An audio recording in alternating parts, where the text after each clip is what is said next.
The first thing that I learned that effective losers do is they have what I call selective amnesia. Selective amnesia is where you take a situation where you've lost or you failed, and you extract all the useful information you can from that situation and use it to your advantage and learn from it and move forward. Forge forward with that information. All the stuff that's going to hold you back, all those mental blocks, I call mental anchors, they'll just do this to you. This is what they do. Because what it does is it causes paralysis in the decision-making process. And I'm in a position where I need to make a quick decision. In the decision-making process, you have three options. First option, good decision. That's your best option. Next option, believe it or not, your next best option is bad decision.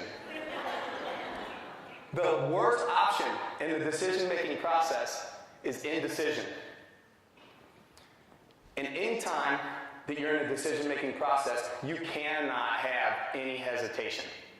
The second thing that effective losers are capable of doing is they're capable of being innovative, thinking out of the box, taking risks. And when you're taking a risk, there cannot be any hesitation. I remember looking at the film here. I remember thinking about a particular maneuver that my opponent did, a certain armbar that he goes for, and I thought, I'm going to take a risk here. I'm going to just give him my arm. Now, some of you may not understand what's going on in this picture, so let me take a second to explain this.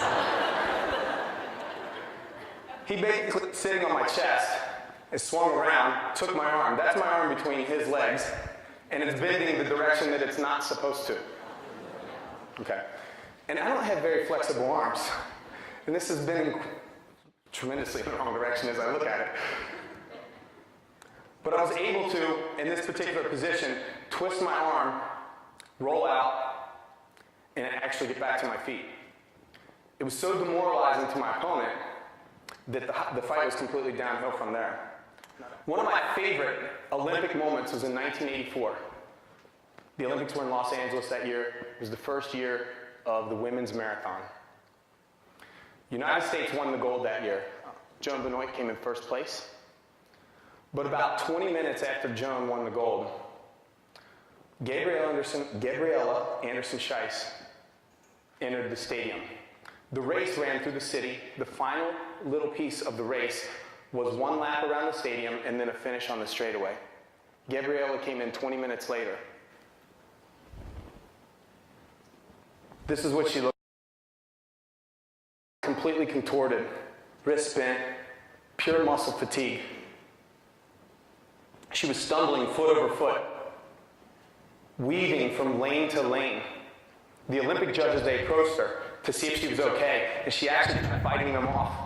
Like, get away from me. She knew that if they touched them, that if she got touched, she was disqualified.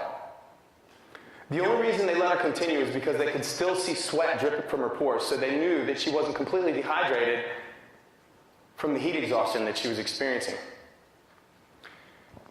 She also knew that she wasn't going to come in first place. She also knew that she wasn't going to medal. It took her nearly 6 minutes to complete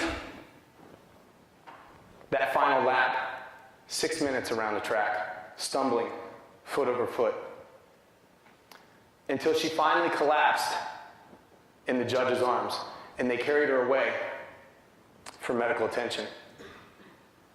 Her finishing time was 2 hours, 48 minutes, and 45 seconds. Now, the first men's Olympic marathon event was in 1896. Her time of 2:48:45 would have earned her a gold medal in the first 5 men's Olympics in the marathon event. The third thing that effective losers do is they lose with the effort of a champion. I'll say this much. It does matter whether you win or lose, but it really matters how you play the game. Losing is inevitable. Make sure you have the tools in your toolbox to deal with it.